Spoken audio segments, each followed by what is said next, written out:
Hello बच्चों, तो आपको पता है कि बारिश तो बहुत ज़्यादा हो रही है, ठीक हो गया। तो मैं आपको जो मैंने कल आपको सेंड किया था, ठीक है, ऑर्डर ऑफ रिएक्शन, तो जीरो ऑर्डर रिएक्शन मैं आपको ऑलरेडी पढ़ा चुका हूँ क्लास में। तो मैं अभी आपको बता रहा हूँ फर्स्ट ऑर्डर काइनेटिक्स, ठीक हो गया। फर्स्ट ऑर्डर रिएक्शन मतलब प्रथम कोटि की अभिक्रिया, प्रथम कोटि की अभिक्रिया, फर्स्ट ऑर्डर रिएक्शन जिसको हम बोलते हैं फर्स्ट ऑर्डर प्रथम कोटि की अभिक्रिया। तो जैसे हमने जीरो ऑर्डर में माना था, बिल्कुल उसी तरह से हम मान लेते हैं एक अभिक्रिया है जो ए से बी हो रही है। तो जब समय ज़ीरो है, टाइम ज़ीरो है, तो हम क्या लिखते हैं, इनिशियली लिखते हैं। इनिशियली मतलब प्रारंभ में। तो इसका अमाउंट ए है और इसका अमाउंट कितना है, ज़ीरो है। कुछ समय बाद, आफ्टर टाइम टी समय बाद इसका एक्स अमाउंट बन जाता है, तो इसका क्या अमाउंट रहेगा, ए माइनस एक्स रहेगा। तो अब हम क्या लगाएंगे, law of mass action. So according to law of mass action, जिसको हिंदी में क्या लिखते हैं, द्रव्य अनुपाती क्रिया का नियम। हिंदी में क्या लिखते हैं इसे, द्रव्य अनुपाती क्रिया का नियम, द्रव्य अनुपाती क्रिया का नियम। इस नियम के अनुसार क्या होगा कि जो रेट ऑफ रिएक्शन है, मतलब dx अपॉन dt, जो भी रेट ऑफ रिएक्शन होता है वो डायरेक्टली प्रोपोर्शनल होता है किसके, रिएक्टेंट के कंसंट्रेशन के। रिएक्टेंट का कंसंट्रेशन कितना है, a माइनस एक्स। अब ये फर्स्ट ऑर्डर की रिएक्शन, तो पावर में कितना आएगा, 1। इतना सब कुछ सेम होता है, जीरो ऑर्डर में जीरो आता है, फर्स्ट ऑर्डर में फर्स्ट आता है। तो dx अपॉन dt, अगर यहाँ से हम ये वाला साइन हटाएंगे तो एक कांस्टेंट आएगा, तो ये हो जाएगा k a माइनस एक्स। अब हम क्रॉस मल्टीप्लाई कर देते हैं, मतलब वेरिएबल सेपरेशन करेंगे। देखो x के साथ x वाले को लेंगे, है ना, डिफरेंशिएशन करते हैं, इंटीग्रेशन पढ़ा है आपने। तो वेरिएबल सेपरेशन करेंगे, dx upon a minus x, dt को वहाँ भेज दो, तो ये हो जाएगा k dt, हो गया। अब हम इसका इंटीग्रेशन करेंगे, क्या करेंगे, इंटीग्रेशन, ठीक है। तो देखो फिर हम ऑन इंटीग्रेशन, अब जब हम इसका इंटीग्रेशन करेंगे, यानी कि इसका क्या करेंगे, समाकलन करेंगे। On integration with in limit, हम इसमें लिमिट देंगे, विद इन लिमिट। x की लिमिट कहाँ से कहाँ प्रोवाइड करेंगे, 0 से x हो गया, तो x की लिमिट प्रोवाइड करेंगे 0 to x।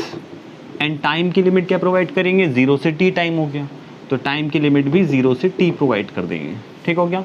इंटीग्रेशन करो, 0 to x dx upon a minus x.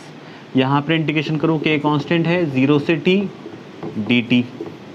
अब आपने पढ़ा होगा कि 1 अपॉन एक्स का इंटीग्रेशन तो log x होता है, तो ये क्या हो जाएगा, 1 अपॉन एक्स है ना।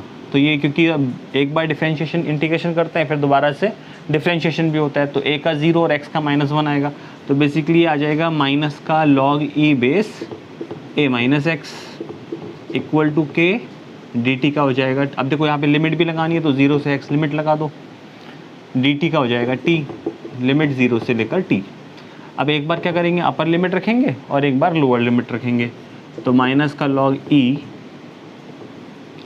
अब आप क्या करो, एक बार एक ही x की जगह पे x रखो, तो ये a माइनस एक्स ही रहेगा, हो गया।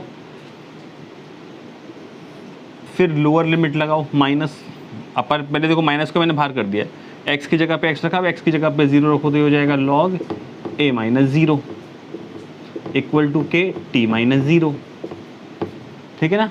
तो a माइनस 0 तो a होता है। अब इसको अंदर मल्टीप्लाई कर दो, तो देखो माइनस से माइनस मल्टीप्लाई होगा, तो ये log a हो गया। और अब इस वाले को लिख लो, क्या है ये, log e base a minus x equal to t minus 0 कितना होगा, t होगा, तो ये आ गया kt। अब यहाँ पे एक फॉर्मूला अप्लाई होगा कि log m minus log n कितना होता है, तो वो भी देख लो। अब log m minus log n अगर आप निकालोगे, तो ये आता है log m अपॉन n, ठीक है। तो उसके अकॉर्डिंग ये कितना हो जाएगा, log e base a upon a minus x equal to k t, कितना हो गया, के टी। अब मैं यहाँ से आगे रफ कर रहा हूँ, आप पॉज करके इतना नोट कर लेना, ठीक है।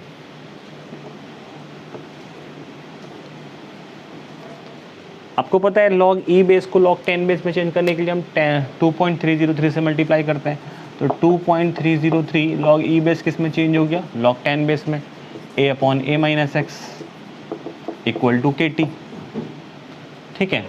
अगर हमें यहाँ से k निकालना है, तो हम क्या लिख सकते हैं, therefore k equal to 2.303 upon में t log a upon a minus x. ये फर्स्ट ऑर्डर रिएक्शन का फॉर्मूला होता है। This is the formula for first order kinetics. अब इसके बाद हमें इस फर्स्ट ऑर्डर काइनेटिक्स का हाफ लाइफ टाइम निकालना है। तो हाफ लाइफ टाइम कैसे निकालेंगे? देखो सेकंड पॉइंट इसका, half life time of first order reaction, half life time of first order reaction. तो फर्स्ट ऑर्डर रिएक्शन का अगर आपको हाफ लाइफ टाइम निकालना है तो हाफ लाइफ टाइम निकालने के लिए क्या करेंगे? जीरो ऑर्डर रिएक्शन का हाफ लाइफ टाइम मैंने आपको निकाल के दिखाया था क्लास में कि जीरो ऑर्डर का हाफ लाइफ टाइम कैसे निकालते हैं, उसी तरह से फर्स्ट ऑर्डर का निकालना है।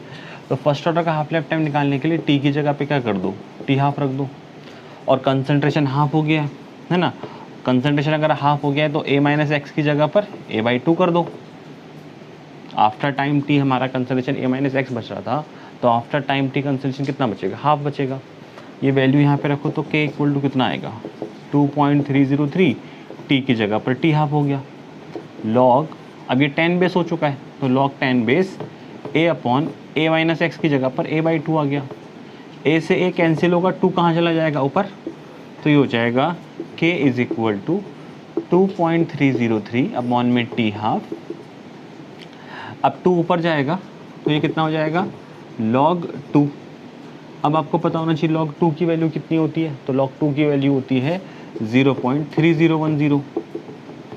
तो ये हो गया अपॉन में टी हाफ, और log 2 की वैल्यू कितनी होती है? 0.3010। इन दोनों को अगर आप मल्टीप्लाई करोगे तो ये आंसर आता है 0.693 अपॉन में टी हाफ।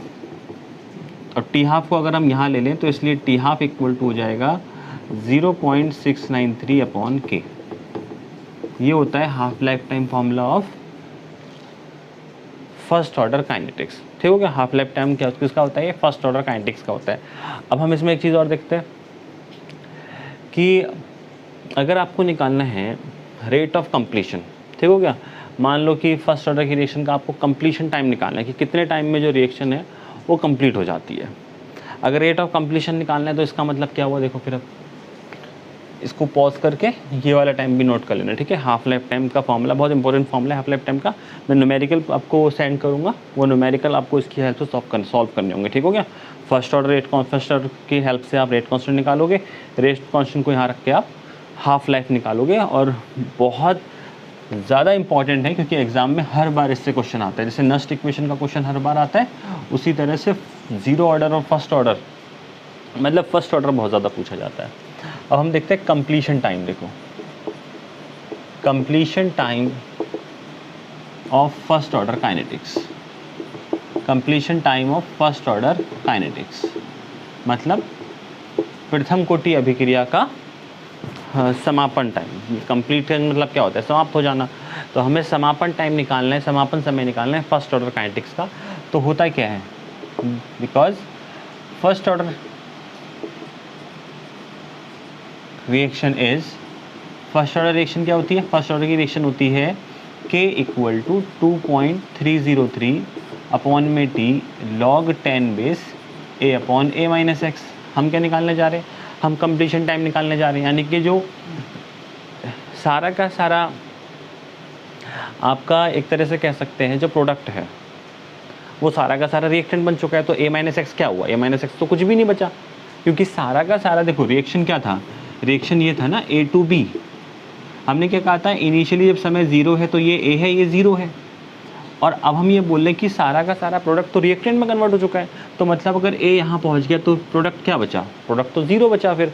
और यही हमें बताना है कि इस प्रोसेस को होने में कितना टाइम लगेगा, कितने टाइम में सारा का सारा प्रोडक्ट रिएक्टेंट में कन्वर्ट हो जाएगा। आपको ये नहीं, वो वाला समय बताना है। तो हम क्या कह रहे हैं कि a माइनस यानी कि जो रिएक्टेंट है ना वो तो पूरा ज़ीरो, प्रोडक्ट जो है ना वो तो पूरा ज़ीरो हो गया, क्योंकि सारा का सारा क्या बन चुका है? रिएक्टेंट बन चुका है। तो अब मैं लिख सकता हूँ देयरफॉर फॉर कंप्लीशन टाइम, हमें कंप्लीशन टाइम निकालने के लिए, मतलब जब रिएक्शन पूर्ण रूप से हो जाएगी, समाप्त हो जाएगी, कंप्लीशन टाइम के लिए जो हमारा a माइनस एक्स है वो ज़ीरो के इक्वल होगा। और हम t की जगह पे क्या लिख देंगे? t कंप्लीट लिख देंगे यहाँ पर कि हम कंप्लीट वाला टाइम निकालने जा रहे हैं। तो k इक्वल टू 2.303 अपॉन में t complete log 10 base a upon zero. और आपको पता है किसी भी चीज़ के अपॉन में ज़ीरो तो वो तो इन्फिनिटी होता है। तो इसलिए टी कंप्लीट पूरा इन्फिनिटी हो गया टर्म, तो इन्फिनिटी से कोई चीज़ मल्टीप्लाई होगी तो इन्फिनिटी। तो टी कंप्लीशन कितना आ जाएगा? इन्फिनिटी आ जाएगा। इसको मैं यहाँ ले गया, के को यहाँ ले आया। इसका मतलब क्या समझ में आया आपको कि फर्स्ट ऑर्डर की रिएक्शन कभी कंप्लीट होती ही नहीं है। Therefore first order reactions never complete. अतः प्रथम कोटि की अभिक्रियाएं कभी भी पूर्ण नहीं होती हैं। ठीक हो गया। तो मैं कुछ क्वेश्चन भी आपको सेंड करूंगा, उनके इसी मेथड के ऊपर, ये कॉन्सेप्ट के ऊपर बेस्ड आपको न्यूमेरिकल क्वेश्चन सॉल्व करने हैं। ठीक हो गया। ओके, पढ़ो अच्छे से।